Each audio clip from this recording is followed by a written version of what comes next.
Welcome back again. जैसा कि हम लोग बेटा एसपी हाइब्रिडाइजेशन को डिस्कस कर रहे हैं, तो आज जो हमारा एसपी हाइब्रिडाइजेशन में जो एग्जांपल है वो है BCl2।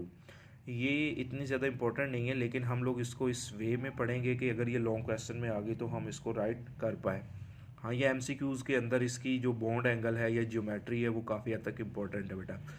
तो सबसे पहले बेटा हाइब्रिडाइजेशन में हम पहले जानते हैं कि सबसे पहले इलेक्ट्रॉनिक कन्फिग्रेशन, जो सेंट्रल एटम होता है जो कि बेरिलियम है, उसकी हम इलेक्ट्रॉनिक कन्फिग्रेशन करते हैं बेटा।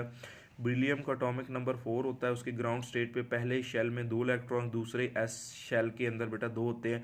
उसका P पूरा का पूरा सब शेल खाली होता है, मतलब उसके सारे एटॉमिक ऑर्बिटल्स जो होते हैं वो खाली होते हैं।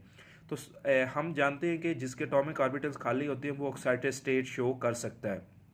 तो बेरिलियम को जैसे ही एनर्जी मिलेगी तो उसका ये जो 1s में से एक इलेक्ट्रॉन उठ के इधर आ जाएगा 2px के अंदर। अच्छा, यहाँ से ना बेटा एक बात समझ लें, ये ज़रूरी नहीं कि 2px में जाएगा। ये तीनों जो आर्बिटल्स है ना, 2px 2py 2pz, ये सारे के सारे डी जनरेट आर्बिटल्स है। डी जनरेट का मतलब पता है क्या होता है? कि इनकी एनर्जी और शक्ल एक जैसी होती है। ये इलेक्ट्रॉन की मर्जी होती है कि 2px में रहे, 2py में रहे या 2pz के अंदर रहे। तो ये हम ये नहीं कह सकते कि x के अंदर ही आता है। हम समझाने के लिए कह देते हैं कि वो x के अंदर आता है, वो किसी में भी चला जाता है। ठीक हो गया? तो हम यहाँ पे x के अंदर बेटा उसको लेके जा रहे हैं ताकि आपको जल्दी समझ में आ जाए।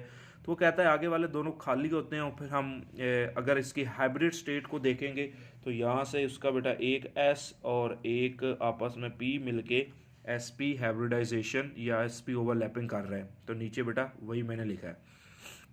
अब यही चीज़ बेटा मैंने आपको समझाई है। जो अभी देखते हैं बेटा, ये बेरिलियम का जो आपके पास एटम है, इसके पास दो जो हमारे पास है हाफ फील्ड या SP हाइब्रिड ऑर्बिटल्स है। एक ये है बेटा, और एक हमारे पास क्या है बेरिलियम का, ये है। वो कहता है ये आपके पास क्या करेगा, दूसरा जो एटम इसके साथ अटैच है क्लोरीन। अगर आपके पास क्लोरीन के इलेक्ट्रॉनिक कन्फिग्रेशन को देखते हैं तो उसका एटॉमिक नंबर 17 होता है बेटा। पहले शेल में 2 इलेक्ट्रॉन, दूसरे S शेल के अंदर 2, फिर 2px के अंदर 2, 2py के अंदर 2, 2pz के अंदर 2, 3s के अंदर भी 2 बेटा, 3px 3py के अंदर भी 2। और वो कहता है इसका एक ही ऑर्बिटल्स हाफ फील्ड है 3pz। तो ये आपके सामने है बेटा कि ये क्या करता है, 3pz के साथ बेटा जो ये हाफ फील्ड है बेरिलियम 2 क्लोरीन के साथ इस तरह से ओवरलैपिंग कर सकता है। अच्छा, ये आपको ना डायग्राम में याद रखना होता है कि कौन से ऑर्बिटल्स के साथ ओवरलैपिंग हो रही है।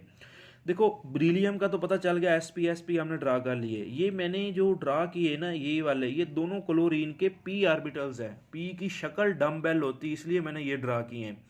तो सबसे जो ज़्यादा चीज़ चेक की जाती है वो यही होती है इलेक्ट्रॉनिक कन्फिग्रेशन के लिहाज से, कि आपने जो डायग्राम बनाई है या ड्रा की है वो क्या ठीक है। तो यही चीज़ अब मैं यहाँ पे बता रहा हूँ। वो कहता है कि beryllium atom has 2 partially field sp orbitals. ये देखो 2 पार्शली फिल्ड है, और ये मैंने यहाँ पे ये वाले ड्रा किए हैं।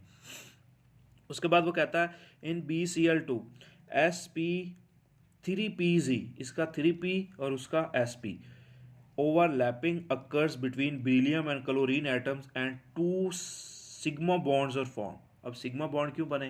क्योंकि दोनों साइड पे बेटा साइड वाइज ओवरलैपिंग हुई है, यहाँ कोई पैरेलल का सीन ही नहीं है। तो इसीलिए इसके अंदर कोई भी बेरिलियम के अंदर पाई बॉन्ड होता ही नहीं है। दोनों के दोनों कौन से होते हैं? Sigma bond. वो कहता है कि इस शक्ल का जो बॉन्ड एंगल होता है बेटा वो 180 होता है, और जो इसकी ज्योमेट्री होती है ये हमारे पास क्या होती है, लीनियर। तो आज हमने बेटा हाइब्रिडाइजेशन जो VBT के अकॉर्डिंग सारे के सारे टॉपिक्स को डिस्कस कर लिया है विद डिटेल्स। होप सो आप लोग सब लोगों को समझ आ गई होगी।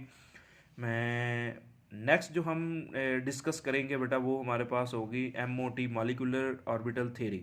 तो उसको समझने के लिए आपको ये दोनों पहली थ्योरीज आनी चाहिए, वरना एक्चुअली बच्चे उसको मौत ही पढ़ते हैं, MOT। तो वो उनके लिए मौत होगी जो इसको अच्छे अंदाज में नहीं लेके जाएंगे। थैंक यू, अल्लाह हाफिज़।